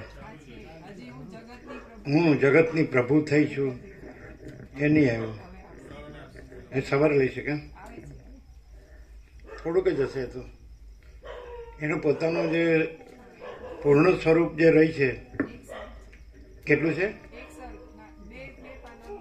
2 પાના છે ને, એ સવારે પેલા આવે નહીં લાભ. આજે એ લોકો આવ્યા જ નહીં, 2 ટાઈમ. કંઈક હશે, પ્રસંગ હશે, કંઈ નિમિત્ત હશે. એટલે હવે તો ક્લિયર જ છે. 38મો રાઉન્ડ છે. 1001મું પાનું શરૂ થયું. 1756 પેજ. અને એક અક્ષર એ હું અમાપ સચ્ચિદાનંદ ઘન પરમાકાશ છું એ રીતનો જ છે. અમે પોતે જ હું અમાપ સચ્ચિદાનંદ ઘન પરમાકાશ છું છીએ. એટલે ચુડાલાએ હું ચૈતન્ય ત્યાંથી સ્ટાર્ટ કર્યું, હું ઉપર લઈ લીધું. એટલે એ જુદું છે એવી રીતે નહીં. એ ચૈતન્ય, જે ચૈતન્ય કીધું એ હું જ છું, અને બીજું જુદું મારામાં જુદું બધું કાંઈ જ નથી. એમ એ આભાસ માત્ર જ છે. એમ કે જ્યારે હું ચુડાલાથી શરૂ કરે, અમે આ રાજા રાણી છીએ, તો એમ થાય કે એ ચિદાકાશ જુદું છે, અનંત સુધી ચિદાકાશ. પણ અહીંયા પોતે કેવી રીતે તારવણી કરી અને પોતે આખું આ જે ઊંધું હતું ને સીધું કેવી ત્યાંથી થયું કે હું ચુડાલા છું, ત્યાંથી હું ચૈતન્ય છું. એટલે કેવી રીતે લીધું કે હું ચુડાલા છું ના જગત છે, તો હું સાક્ષી પ્રકાશથી આ ભાસે છે. હું ચુડાલાનું જગત એટલે એ હું સાક્ષી પ્રકાશ છું, એટલે હું ચૈતન્ય છું, હું અનંત શુદ્ધ ચિદાકાશ છું. આખો જે વિપરીત હતું સીધું થઈ ગયું, ઊંધું હતું સીધું થઈ ગયું. ક્યાં કેવી રીતે સીધું થયું? આ માણસ આ સરળ શ્રવણ કરે વસિત પ્રકાશથી. તો હું આ છું અને આ જગત છે, તો હું સાક્ષી પ્રકાશ ચૈતન્ય પ્રકાશથી હું આ છું ને આ જગત છે ભાસે છે. પણ હું સાક્ષી ચૈતન્ય પ્રકાશમાં હું આ છું ને આ જગત છે નથી. જો ઊંધું કેવી રીતે થયું છે? હું જાગ્રત છે, સ્વપ્નથી સ્વપ્ન પુરુષને સ્વપ્ન સૃષ્ટિ ભાસું છું. હું જાગ્રત છું, હું સ્વપ્ન નથી, હું જાગ્રત છું. પણ હું જાગ્રતથી સ્વપ્ન અને સ્વપ્ન પુરુષ, આ સ્વપ્ન પુરુષને સ્વપ્ન સૃષ્ટિ ભાસું છું. એટલે ઊંધું થયું. પછી ત્યાંથી આઈડેન્ટિટી અને એન્ટિટી આઈડેન્ટિટી જે કહે છે, એટલે તાદાત્મ્ય અભિનય સ્વાભિમાન સ્વપ્ન પુરુષપણામાં થયું. સ્વપ્નપણામાં સ્વપ્ન સૃષ્ટિપણામાં કે હું આ છું, આ જગત છે, આ હું મારું છે, બધું ઊંધું થયું. એટલે પોતે જાગૃત છે, એટલે પોતે સ્વપ્નભાસી અને પોતાના સ્વપ્ન પુરુષને સ્વપ્ન સૃષ્ટિરૂપ માની, સ્વપ્નરૂપ માની. પછી પાછું હવે ચૈતન્ય જાગૃતિ થઈ, પોતે જ છે જાગૃત. કંઈ નવું જાગૃત આવતું નથી કે થતું નથી. તો હવે હું ચૈતન્ય, આ જગત સ્વપ્ન અને એનું આ સ્વપ્ન પુરુષ, પણ હું આ જીવ અને આ જગત આ દ્રશ્ય છે અને હું મારું બધું. તો હું ચૈતન્યથી આ ભાસું છું, આ ભાસે છે. એટલે હું આ સ્વપ્ન નથી, સ્વપ્ન પુરુષને સ્વપ્ન સૃષ્ટિ નથી, આ જગત નથી. હું આ જીવ નથી ના જગત નથી, હું ચૈતન્ય છું. એટલે સીધું લઈ લીધું. આ રીતે આખું મસ્ત છે. પ્રક્રિયા નથી, આ ડાયરેક્ટ છે, સીધું જ છે. એટલે અહીંને અત્યારે here and now at this very moment હું આ છું ને આ જગત છે. અને હું સમ્યક પ્રબુદ્ધ થાઉં છું પોતાથી જ, કારણ કે પોતે જ ચૈતન્ય છું અને સ્વયં પ્રકાશ છું, સ્વસંવેદ્ય છું, સંપૂર્ણ પ્રકાશ છું, સહજ નિર્વિકલ્પ છું, અનંત છું. બરાબર છે? તો હું ચૈતન્ય છું. તો આ હું આ છું અને આ જગત છે, હું આ જીવ છું અને આ જગત છે. તો આ જે આખું માયા સ્વપ્ન છે, આભાસ, એ ભાસે છે, પણ હું ચૈતન્ય આ નથી. હું અનંત શુદ્ધ ચિદાકાશ. હું આ જીવ અને આ જગત નથી. આ સ્વપ્ન અને આ સ્વપ્ન પુરુષ ને સ્વપ્ન સૃષ્ટિ હું મારું જે હોય, તો આ નથી. સમજે? હવે આ સરળ શ્રવણ બરાબર કરે તો આ જો હે સો હે જે છે એ રહ્યું જ છે. પરમાત્મા પ્રથમથી રહ્યા છે, નવા આવતા નથી. એટલે હું કેવળ અખંડ જ્યોતિ સ્વરૂપ પરમાત્મા છું. હું કેવળ પરબ્રહ્મ અખંડ સચ્ચિદાનંદ છું. હું પોતે અનંતપૂર્ણ પરબ્રહ્મ છું, સ્વપ્રકાશ, સ્વયં સિદ્ધ, સ્વયં પ્રકાશ, સ્વયં પૂર્ણ સ્વ સ્વરૂપ. અવિદ્યા વાસના ચિત્ત અહમ જગત છે જ નહીં. એટલે તો પછી આને શું કહેવું? તો એને પછી છેલ્લે સુધી સ્વપ્નનું દ્રષ્ટાંત લે છે કે આ સ્વપ્ન છે. સરળ શ્રવણથી કઈ રીતે માણસ પોતાને એ પૂર્ણ બ્રહ્મ પરમાત્મા રૂપ જાણે છે? વસિષ્ઠ પ્રકાશથી. ખાલી સરળ શ્રવણ, સિમ્પલી આમ તે જાણે છે કે હું ચૈતન્ય આત્મા છું, સાક્ષી છું. આત્મા પરમાત્મા શબ્દ જ જુદા છે, એક જ છે. એટલે હું કેવળ અનંત ચૈતન્ય પ્રકાશ પરમાત્મા છું. કેવી રીતે? એટલે હું ચૈતન્ય સાક્ષી છું. કેવી રીતે? કે જાગ્રત છે એ સ્વપ્ન નથી, એ કાંઈ નથી. એવા સ્વપ્ન આભાસનો સાક્ષી છે. એ પોતે પ્રકાશ છે, એટલે ચૈતન્ય છે અને જ્ઞાન છે. જે જાગ્રત છે એ પોતે ચૈતન્ય છે, એ જ્ઞાન છે, પ્રકાશ છે, અને એ સ્વપ્ન નથી. પણ કાંઈ નથી એવા આભાસ માત્ર સ્વપ્નને જાણે છે. વિટનેસ, સાક્ષી. અને પોતે એ સાક્ષી પરમાત્મા છે, અને પોતે આ સ્વપ્ન નથી, અને સ્વપ્ન કાંઈ નથી. એટલે હું આ જીવ ને આ જગત આ કાંઈ નથી. જો બરાબર એને લેવું હોય ને, પછી તુડિયાતીતના ભેદ નથી. આ તો પોતાને વ્યક્તિ માને છે, સ્વપ્ન પુરુષ માને છે. એટલે પોતાને જો વ્યક્તિના સાક્ષી તરીકે જાણે તો આત્મા કે વ્યક્તિ સ્વપ્ન પુરુષ, અને સમષ્ટિ સ્વપ્નના સાક્ષી તરીકે જાણે તો પરમાત્મા છે. પણ એ તો વર્ણ નથી સાહેબ. એક તરંગના જળને જાણવું અથવા અનંત તરંગના જળને જાણવું, તો જળ તો એક જ છે. એટલે પછી ત્યાં આગળ એક તરંગનું જળ અધિષ્ઠાન, એને સાક્ષી કયો, અને આખા અનંત તરંગોનું જળ એને મહાસાગર કયો, તુર્યાતીત કયો, પરમાત્મા કયો. વર્ણ ધી સેમ. ચૈતન્ય એક જ છે. અને ચૈતન્ય એ ચિદાકાશ, ચૈતન્ય પ્રકાશ રૂપી આકાશ. આકાશ જેવો આખો અનંત ચૈતન્ય પ્રકાશ છે. એટલે મહાચિદાકાશ, સ્વયં પ્રકાશ, સંપૂર્ણ પ્રકાશ. અમે પોતે જ મહાચિદાકાશ, સ્વયં પ્રકાશ, સંપૂર્ણ પ્રકાશ છીએ. અમે પોતે જ મહાચિદાકાશ જ્યોતિ અનંત અખંડ અભેદ છીએ. અમે પોતે જ મહાચિદાકાશ જ્યોતિ મહાતત્વ મહાસામાન્ય છીએ. અમે પોતે જ મહાચિદાકાશ સ્વસંવેદ્ય સહજ નિર્વિકલ્પ છીએ. અમે પોતે જ મહાચિદાકાશ પરમ કૈવલ્ય પરમ શાંતિ છીએ. That's all. પૂર્ણ વિરામ. એટલે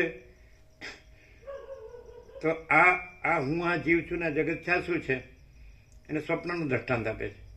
કઈ રીતે એ સ્વપ્ન છે? એટલે આને જાણનાર જે સાક્ષી પ્રકાશ છે, ચૈતન્ય છે, એ હું છું. રમણ કે છે એમ, સાચો હું ને ખોટો હું. તો આ સ્વપ્નનો જે હું છે, આ જીવ, હું આ જીવ છું ને આ જગત છે, આ સ્વપ્ન છે. તો આ ખોટું, અને એને જાણનાર સાક્ષી પરમાત્મા સાચો. હાવ સીધું છે.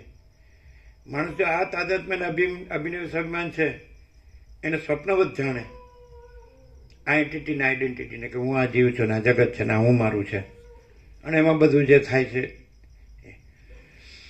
તો એ પોતે જે સ્વયં પ્રકાશ છે, જે વિટનેસ છે, સાક્ષી છે, અને સુપ્રીમ સેલ્ફ પોતે પરમાત્મા છે, અને પોતે અનંત વ્યાપક સમાનપૂર્ણ એકરૂપ છે, અનંત વ્યાપક અવૈયક્તિક સાર્વત્રિક છે. એટલે આકાશ જેવું, અનંત શુદ્ધ ચિદાકાશ. તો પોતાને સાક્ષી ચૈતન્ય જાણે, સાક્ષી પ્રકાશ જાણે, અને આ જે હું છે તાદાત્મ્ય અભિનવ સ્વભાન છે, જાણે કે આ નથી. પોતે બે નથી, સાક્ષી અને સાક્ષ્ય. એક જાણનાર, એ જાણવાનો વિષય, સબ્જેક્ટ અને ઓબ્જેક્ટ.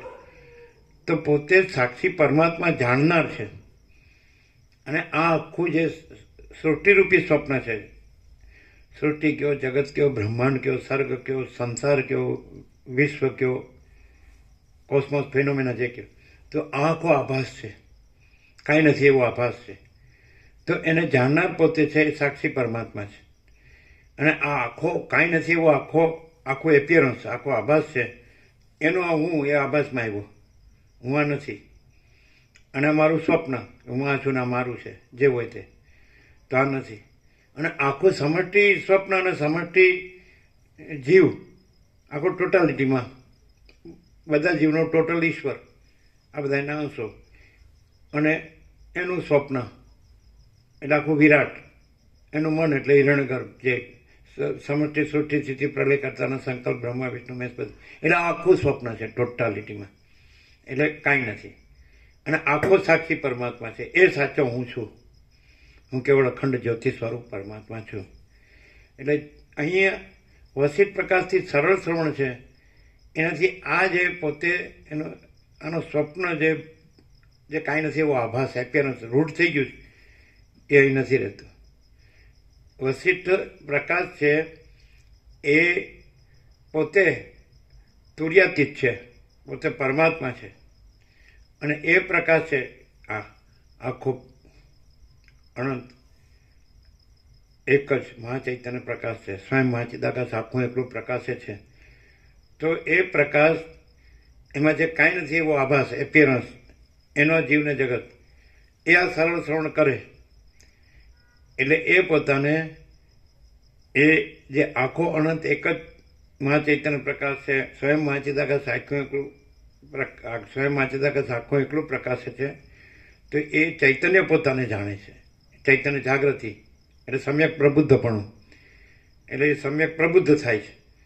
અને પછી જેમ સ્વપ્નમાંથી જાગૃત થાય, તો જાગૃત નવું આવતું નથી, જાગૃત પોતે છે જ, પોતે જ છે જ, પણ પછી સ્વપ્ન નથી.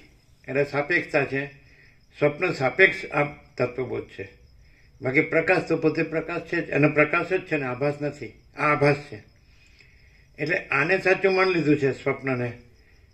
એટલે પછી એના બધા જન્મ વિકારના હશે, બધું દ્વંદ્વો, બધું જન્મ મૃત્યુ, હર્ષોક, ઇષ્ટ અનિષ્ટ, સંયોગ યોગ, હર્ષોક, લાભ હાનિ, જય પરાજય, માન અપમાન, નિંદા સ્તુતિ, અનુકૂળ પ્રતિકૂળ, પ્રિય અપ્રિય, બધું લાગુ પડે. જેમ અનંત મહાસાગર છે, એનું જળ છે એ મોજા આકારે ભાસે છે, એ તો પોતે નિરાકાર છે, અને પોતે તો અનંત મહાસાગર છે. તો એમ અનંત મહાચૈતન્ય છે, તો એ પોતામાં અનંત સૃષ્ટિ તરંગ આકારે ભાસે છે. આ બધું જીવ જગત, દ્રષ્ટા દ્રશ્ય, સાક્ષી સાક્ષ્ય, ઉત્પત્તિ સ્થિતિ લય નામરૂપ અનેક જુદું જુદું થાય છે, બદલાય છે, જાય છે, એવા આકારે ભાસે છે ચૈતન્ય જળ.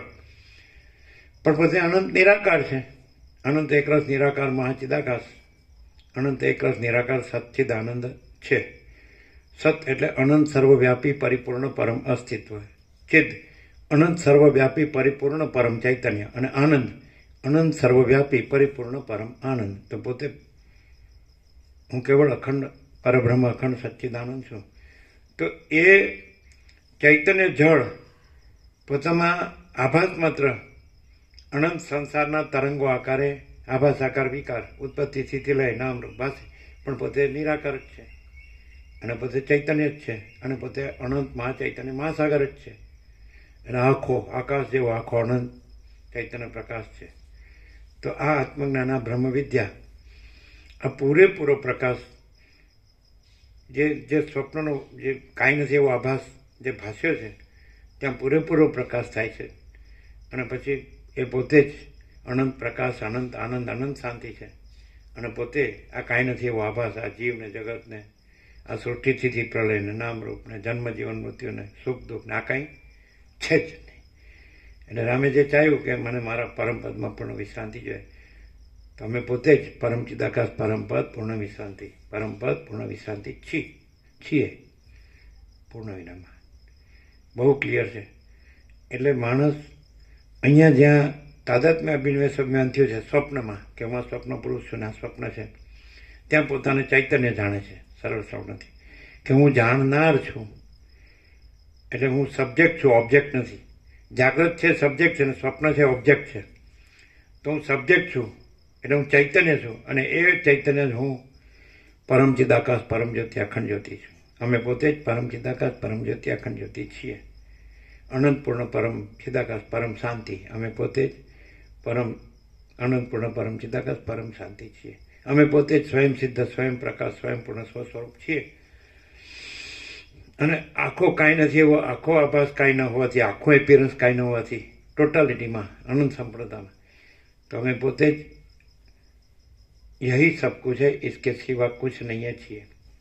અને અમે પોતે શૂન્યભાસ અનંત કોટી મહાકલ્પો હોય ही નહીં, છે કે નહીં? તો આ બહુ સહજ છે.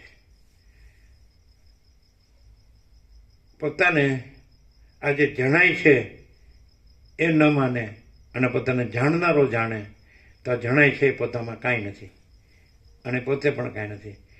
સ્વપ્ન જાગ્રત અને સ્વપ્નમાં જાગ્રત જાણનારો છે, અને સ્વપ્ન જે જણાય છે તો જાણનારામાં જણાય છે નથી, અને જાણનારો પોતે જ. એમ અમે પોતે જ પૂર્ણ બ્રહ્મ અનંત તેજગણ અનંત ચિતઘન છીએ. અમે પોતે જ પરમાકાશ કેવલ અનંત શુદ્ધ તેજઘન છીએ. અમે પોતે જ પરમાકાશ અખિલ આત્મા પૂર્ણ બ્રહ્મ પરમાત્મા છીએ. અમારામાં કાંઈ નથી એવું એપિયરન્સ આખો સમષ્ટિ એ સારા ટોટાલિટીમાં અનંત સંપૂર્ણતા. અમે આખો અનંત જે કાંઈ નથી એવું આખો એપિયરન્સ આખો આભાસ કાંઈ નથી. એટલે પછી જાણનાર એટલે સાક્ષીપણું પણ નથી, તુર્યાતીતપણું જ છે. એટલે પરમ કૈવલ્ય અને કૈવલ્ય પરમ નિર્મળતા પરમ શીતલતા, મહાચિદાકાશ પરમ કૈવલ્ય પરમ શાંતિ. એટલે અને કૈવલ્ય સદા એકરૂપ ઓલ ઇઝ વન, મહાચિદાકાશ કૈવલ્યની શુદ્ધ આરપાર. પછી સાક્ષીપણું પણ નથી. જો જાગ્રત સ્વપ્નનો ભાસ કાંઈ નથી એવો આભાસ એને જુએ, ભાસ હોવાની હૈ નહીં હોગા નહીં હોતા નહીં, આભાસ જુએ એટલે આભાસ સાપેક્ષ અને સાક્ષી કીધું, તુર્ય કીધું. પણ આભાસ જોવા પણ નથી, કારણ કે છે એ કાંઈ છે નહીં, એટલે એનું તુર્યાતીતપણું જ છે, સાક્ષીપણું નથી, તુર્યપણું નથી, વિટનેસ નથી. પછી કાંઈ નથી એવો આભાસમાં શું જોવાનું, કલ્પનામાં શું જોવાનું, ભ્રાંતિમાં શું જોવાનું, મોહમાં શું જોવાનું, અવિવેક અવિચારમાં શું જોવાનું, અવિદ્યા જ્ઞાન માયામાં શું જોવાનું, તર્ક સંશય શંકામાં શું જોવાનું, અને જે કહેવાય વહેમ ને અંધશ્રદ્ધામાં શું જોવાનું. એટલે સાક્ષીપણું નથી. અને પછી તુર્યાતીતપણું અમે પોતે જ છે કે નહીં આખું. એમ બોલો, ખબર પડે જ કીધું. અમે જણાનારા નથી, જાણનારા છીએ. એ અમે ચૈતન્ય છે ને એ અમે મહાચિદાકાશ સ્વયં પ્રકાશ સંપૂર્ણ પ્રકાશ છીએ. અમે પોતે જ. ક્લિયર થાય? જો જણાનારા તરીકે જો પોતે તાદાત્મ્ય સ્વપ્ન પુરુષ છે, એમાં એને પોતાની સાથે જોડો, તાદાત્મ્ય અભિનય સન્માન કરો, હું આ છું, તો બધી તકલીફ છે. અને આને જાણનાર હું છું, સમજાય છે ને? આ હું નથી.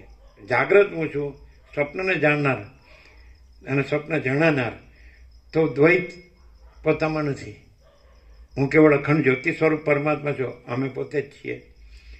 તો એની અંદર જણાનારું કાંઈ નથી એવું એપિયરન્સ આખું એક અનંત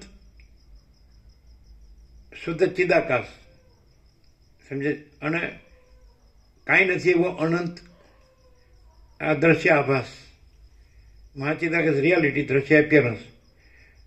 તો પછી અમે પોતે જ મહાચિદાકાશ રિયાલિટી છીએ. અને એમાં પોતે જ એમાં બે તો વસ્તુ છે જ નહીં. બિંબ અને પ્રતિબિંબ, તો બિંબમાં બિંબ ને પ્રતિબિંબ બે નથી, બિંબ જ છે. એટલે પ્રતિબિંબ કાંઈ નથી, આ પ્રતિબિંબ છે. અને જાણનાર છે બિંબ છે, જણાનાર છે પ્રતિબિંબ છે. પણ ભૂલ ક્યાં થાય? જણાનાર છે એને પોતાની સાથે જોડીને હું આ છું ને આ મારું છે, આ જગત છે, એ સ્વપ્નમાં આવી ગયો. પણ આ સર્વ છોડથી પોતે જાણનાર છે એમ જાણે છે, એ સાક્ષીપણાને જાણે છે, પ્રકાશને જાણે છે, પોતાને ચૈતન્ય જાણે છે, અને પોતાને એ પરમ ચિદાકાશ પરમ જ્યોતિ અખંડ જ્યોતિ જાણે છે. અને પોતાને જણાનાર જાણતો નથી. પોતાને જણાનાર જાણવો એટલે પોતાને સ્વપ્ન રૂપે જાણવો, અને જાણનાર જાણવો એટલે પોતાને જાગ્રત રૂપે જાણવું. એ ચૈતન્ય જાગૃતિ છે અને સમ્યક પ્રબુદ્ધપણું છે. અને એ જ અમે પોતે જ પરમ ચિદાકાશ પરમ પદ પૂર્ણ વિશ્રાંતિ છીએ. અને બીજું કોઈ નથી, કાંઈ નથી, કાંઈ થયું નથી. આભાસ. હવે આ સાંભળે, સમજાય છે ને? અને આભાસ એટલે સ્વપ્ન. આ સ્વપ્ન પુરુષપણું, સ્વપ્ન સૃષ્ટિ પણ હું મારું, આ જગત. સમજાય? હવે આ જો ગણે તો સાંભળ્યું છે એટલે પછી એને આ કાંઈ ન લાગે. આ સાંભળ્યું છે તો સાંભળનાર તો સાક્ષી છે, એ તો પોતે પ્રકાશ છે, ચૈતન્ય છે, એટલે અનંત સુધી ચિદાકાશ છે. પોતે આ નથી ખ્યાલ આવતો? તો પોતે આ નથી એવો જો પોતે રહે તો એને મજા ન આવે. અને પોતે જે છે, જો હૈસો હે, એ પોતાને જાણે તો અનંત પ્રકાશ, અનંત આનંદ, અનંત શાંતિ જો હૈસો છે જ. અમે પોતે જ પરમ પ્રકાશ, પરમ આનંદ, પરમ શાંતિ છે છીએ. સમજે? આ સાંભળવાનો લાભ શું છે? એને વૈરાગ્ય લાવવો ન પડે, કારણ કે નથી એણે જાણ્યું. હવે નથી એવું હું માનું તો કાંઈ ન મળે. પોતાને જાણેલું કે આ તો સ્વપ્ન છે, અને પોતાને સ્વપ્ન માને તો સ્વપ્ન કાંઈ નથી, એટલે અભાવ માટેની ઈચ્છા પૂરી થાય નહીં. અને પોતાના સ્વપ્નનો સાક્ષી જાણે, સાક્ષી પરમાત્મા, તો પછી મહાચિદાકાશ, પરમ આનંદ, પરમ શાંતિ અમે પોતે જ છીએ. ક્લિયર છે ને? એટલે જેને આત્માની સાચી શાંતિ જોતી હોય એને આના સિવાય બીજું કાંઈ નથી. કારણ કે આત્મા પોતે છે, આ આભાસ પોતે નથી. આભાસ પોતાને માન્યો છે એનું જ બધી ઉપાધિ છે.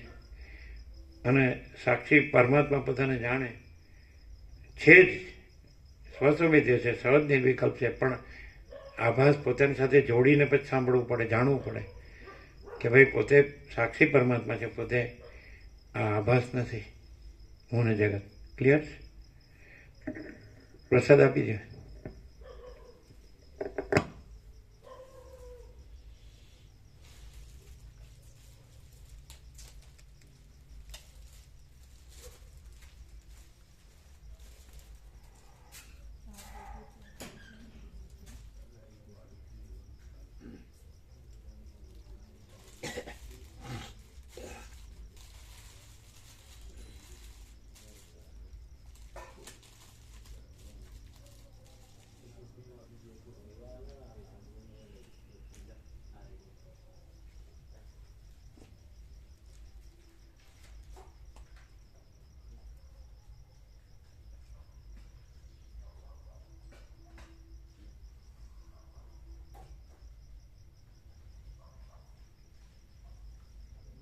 શું ક્લિયર થાય છે? જીતુ પ્રભુ જણાય છે એ હું જગત રૂપ સ્વપ્ન છે જ નહીં.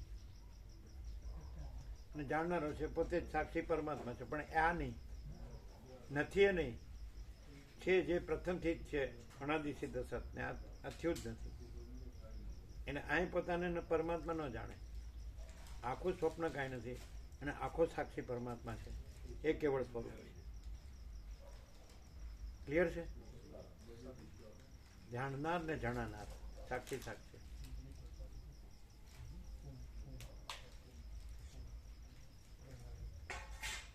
કાંઈ નથી એવો આભાસ, કાંઈ નથી એવું સ્વપ્ન, એ કાંઈ જાણતું નથી. અને જાણનાર તો પોતે છે જ.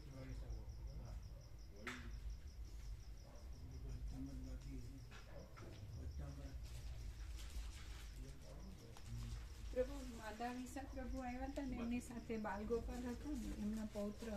કોણ? માધવીસા પ્રભુ જોડે બાલગોપાલ હતા, એમના પૌત્ર. એમને વ્યાપકમાં એવું કરવાનું આપી દે. અને એક આ છે ચીનુ પ્રભુના દોસ્ત છે, કોઈ અમે ઓળખતા નથી, પણ એમને એ ગ્રુપ 1 માં છે, એમને એમના વાઈફનું નામ મોકલ્યું છે કે એમને પણ એડ કરવું. આજે કરજો. બધું આપી દીધું, આ બધું આપી દીધું.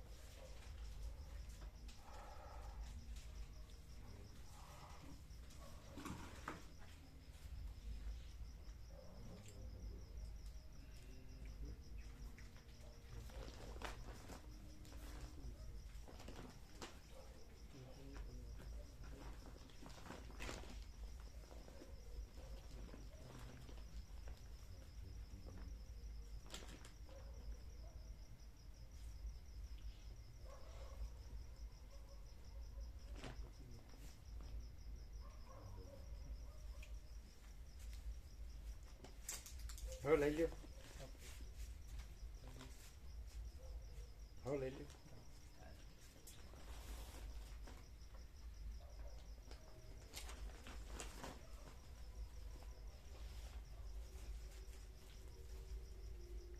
પ્રસાદ લેવાનું બાકી છે ને?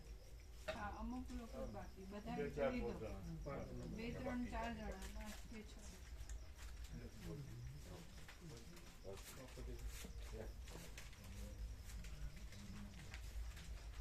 રે આપણે કો બના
ક્લિયર થાય છે?